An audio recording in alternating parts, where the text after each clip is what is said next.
Kamusta pong muli mga kababayan? Nagbabalik pong muli ang inyong lingkod, si Katambay Manong po. Sana po nasa mabuti po tayong kalagayan. Kahit po sobrang hirap ng buhay, ay konting tiis lang po mga tambay. Makakaraos din po tayo. Konting tiis na lang po. Magandang umaga po muna, tanghali, hapon, gabi. Madaling araw po sa atin lahat, saan man sulok ng bansa o mundo tayo naroon. Naway maingatan po tayo mga kababayan.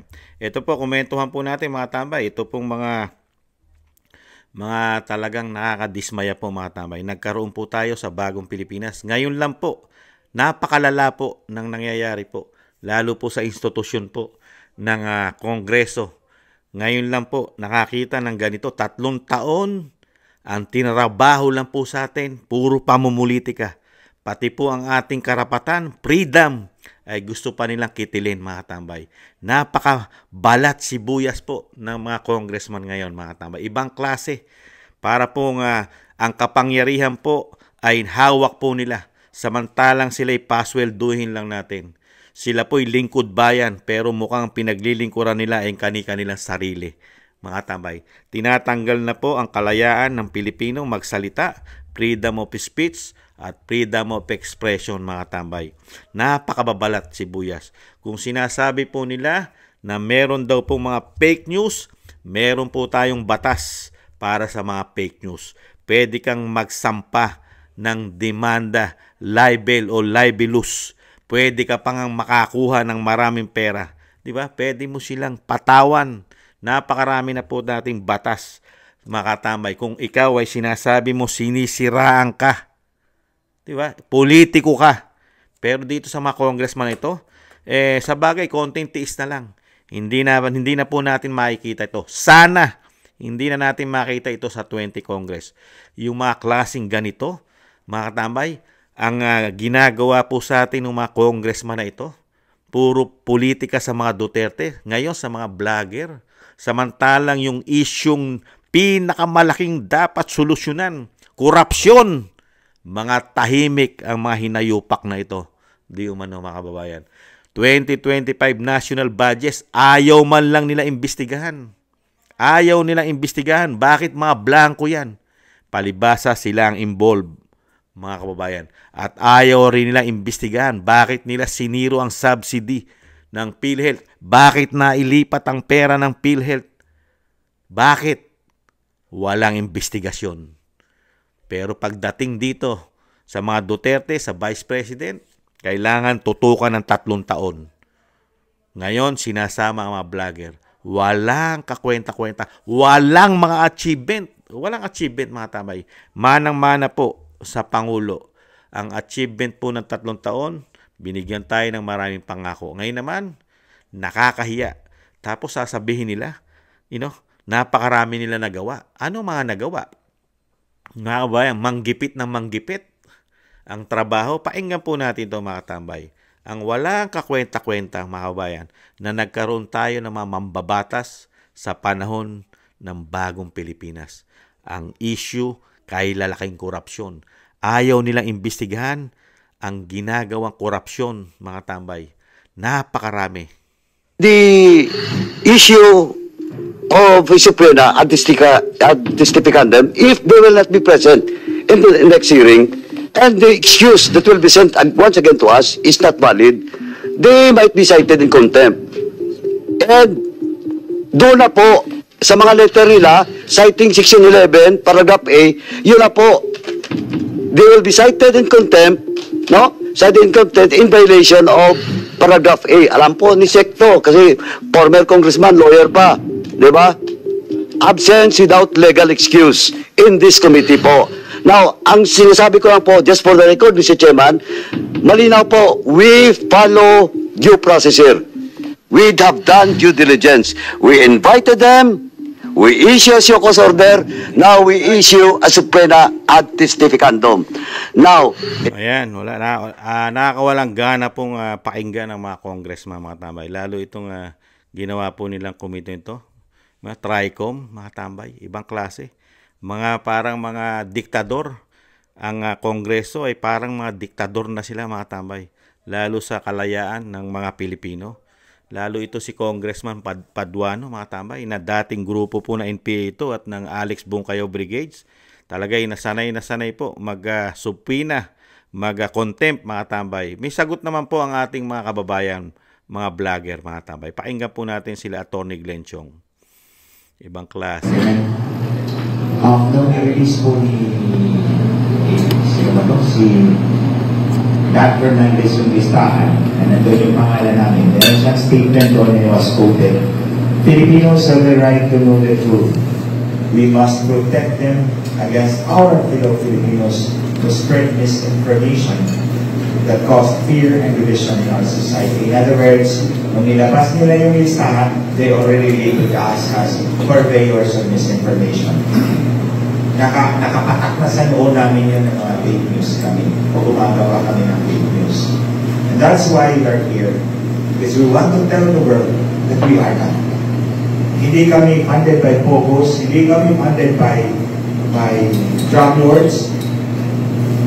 You better ask Marcos, because he can probably tell you na mayroong connection siya sa Pogo at sa kumagas ako Marcos na yan, yung despicable po na yan.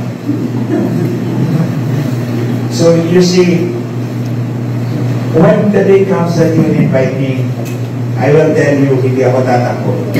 I don't run from a fight, I will begin. Pero ito ang sasabihin ko sa inyo, members of this CARICOM. I will bring documents and allow me to speak. Because even if that is the inconvenient truth, that is the truth. Lahat kami rito, hindi namin alam kung paano gumawa ng fake news. We only tell what's the truth, even if it is inconvenient to those who are in power. So mga kababayan, tandaan po ninyo, tingnan po ninyo, pag pumunta po kami doon, inalagkad kami doon, you see how they will treat us. Observe, tingnan ninyo how they will treat us. How they will disrespect us. How they will remove our dignity. Kasi kung gagawin nila yan sa amin, gagawin din nila yan sa inyong lahat, 120 million Filipinos. Ginagawa kaming example to instill fear sa lahat ng Pilipino para manaig sila and they will remain in power for as long as they want. That's how hungry they are. Ganyan sila kagangit, ganyan sila uhaw sa kapangyarihan. All of them. Kaya tandaan po ninyo mga kababayan, ito kami, nandito kami sa harap ninyo. We are not afraid to fight. In fact, dati, kanya-kanya kaming diskarte. Now, they bind us together. Yes. And we will speak with one voice. A voice that will raise every Filipino's mind. We will fight and we will win.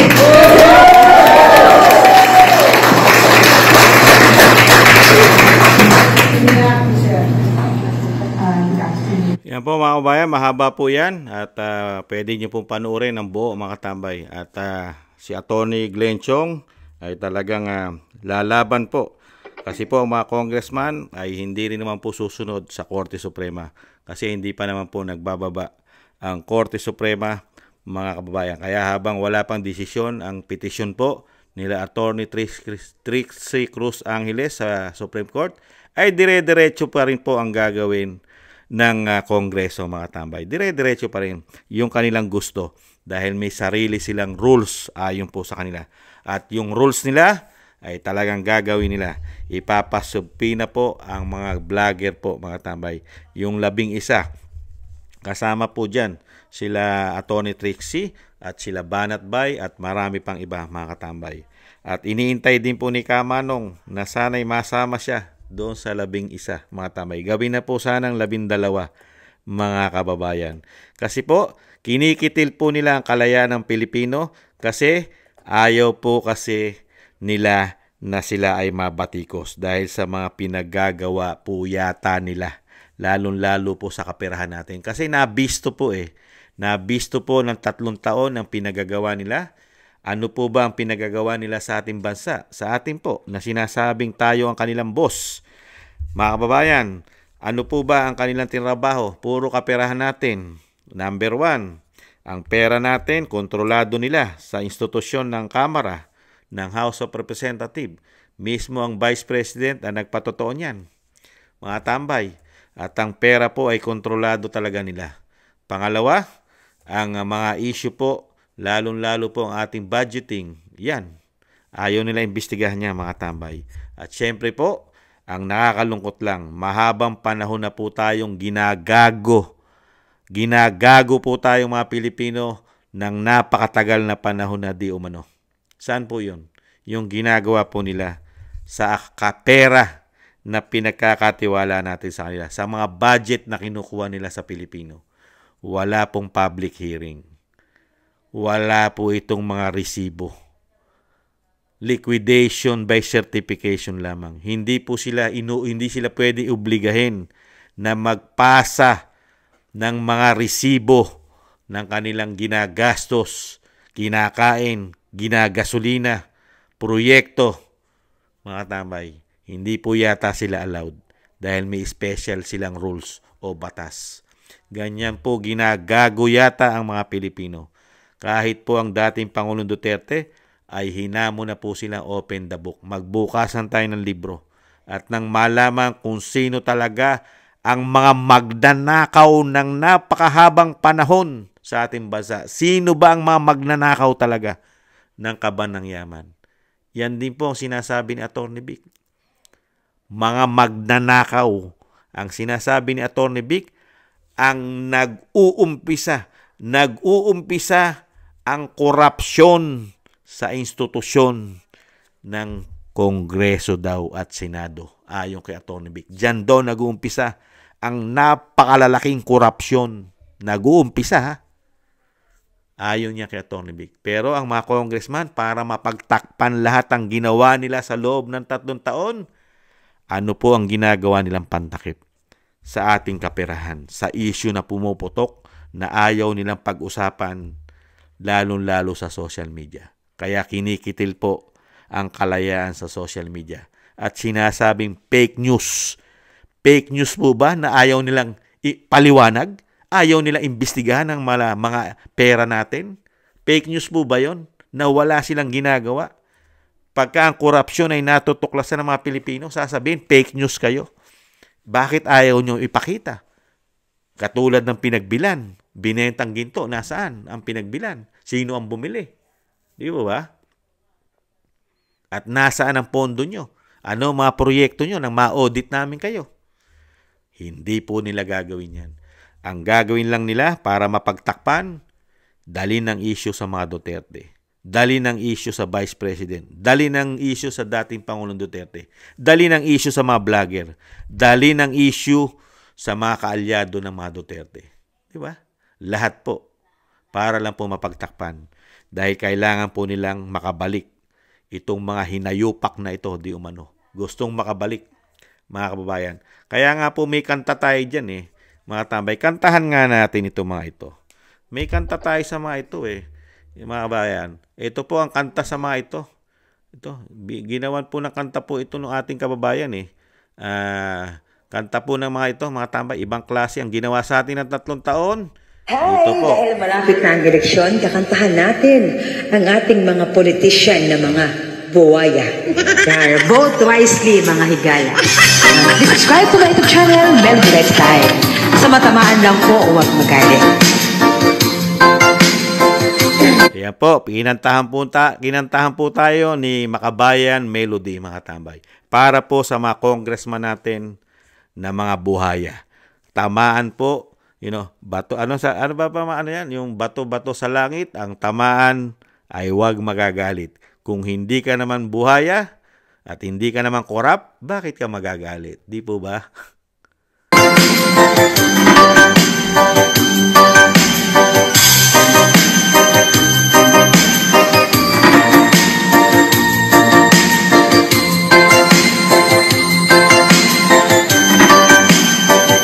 Malapit na ang butuhan, politician, bisibisihan, kasi-klaseng mga dahilan, lumalabas ang kayabangan sa panahon ng kampanya, bumabait mga buwaya, Bawat bahay kinukumusta, mga tao kinamayan pa. Dala-dala ay baluta, pangako at plataporma. Nagbibigay ng pag-asa, mga tao naniwala. At ngayon ay nanalo na, mga ngiti abotay na. Pangako'y kinalimutan na, ayuda ay binubulsa. Kapal mukha mga buwaya, mga sakim at mukhang pera. Maayos lang sa kampanya, may amnesia pag nanalo na.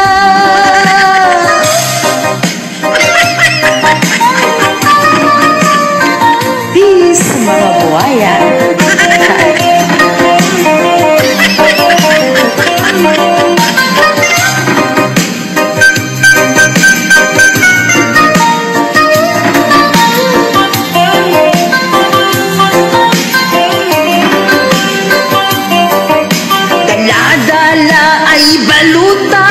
Pangako at plataporma, nagbibigay ng pag-asa, mga tao naniwala. At ngayon ay nanalo na, mga ngiti abotay nga. Pangako'y kinalimutan na, ayuda ay binubulsa. Kapal mukha mga buwaya, mga sakim at mukhang pera. Maayos lang sa kampanya, may amnesia pag nanalo na. Kapal mukha mga buwaya. Ayan mga tambay, kakapal daw po ng muka. Ayon po dito sa ating singer na si Melody Lifestyle mga tambay. Thank you Melody. Napakaganda ng iyong kanta at ang lyrics. Bagay na bagay ngayon sa mga kumakampanya at sinatawag na buhaya mga tambay. Magagaling lang po sa kampanyahan mga tambay. At magagaling naman po yung iba sa investigasyon mga tambay. Hindi, di ba? Kaya po mga kababayan, wag po natin tangkilikin ang magaling lang po sa kampanya ang mga buhaya. Mga kababayan. Di ba mga kababayan? Kaya po yung sinasabi nga po natin mga kababayan, dito po sa ginagawa po ng Kamara, lalo po sa pang-imbestiga, lalo lang po dinadala po nila ang mga sarili nila sa hukay, sa imburnal, sa inidoro mga tambay. Wala na pong tatanggilik sa kanila mga kabayan. Walang-wala na po. Walang-wala na. Tanga na lang po at bobo ang maniniwala po sa kanila. Siyempre po, ito po, mga kababayan, uulitin ko ang muli, mga tabay. Ito po, sana po mangyari po sa bansa natin ito. Katulad po ng ginagawa ni President Trump sa kanya pong bansa, sa Amerika. Ayan po, ang kumakalat sa social media. Ayan po, naglabas po ng order si President Trump sa mga miyembro po ng Kongreso, mga tambay, sa Amerika, mga kababayan, para daw po magkaalaman kung sino po ang magnanakaw, kumukuha, nakikinabang ng pera sa kanilang bansa. Hinamon po at nagbigay po ng order si full audits. Ipo-full audits po sa lahat po ng miyembro ng Congress sa Amerika mga tambay. Sana po mangyari ito sa ating bansa. Unbelievable. Nakakabilib po, di ba? Si President Trump. Sa ating bansa, sana mangyari rin po yan.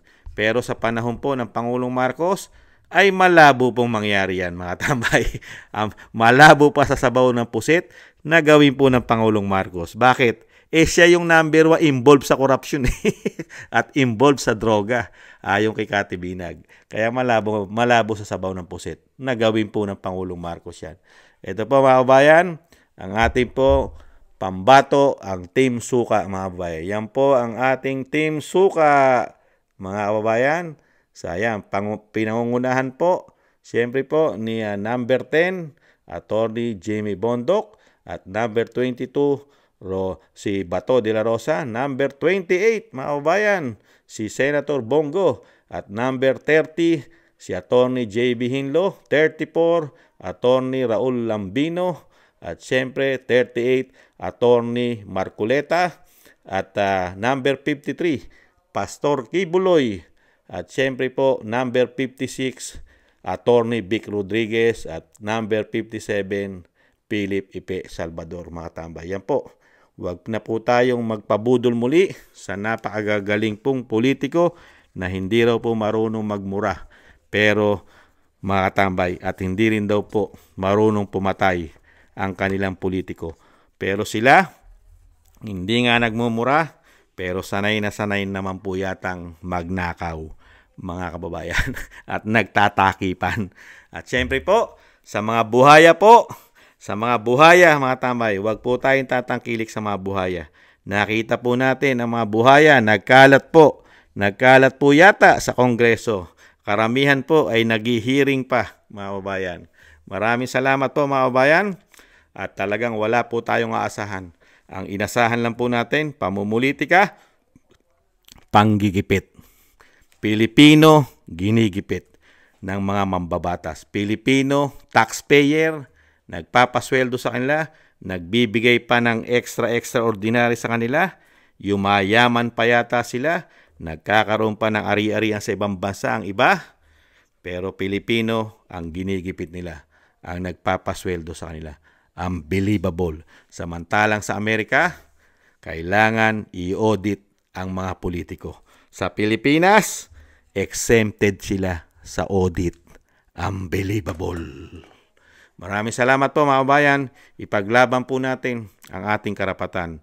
Ang bansa po natin ay malayang malaya, pero pagdating sa bagong Pilipinas, bigla pong kinikitil ang ating kalayaan. Samantalang kay dating Pangulong Duterte, never nangyari yan, mga kabayan. At hindi po ganyan magtrabaho ang institusyon po ng Senado at Kamara sa panahon ni dating Pangulong Duterte.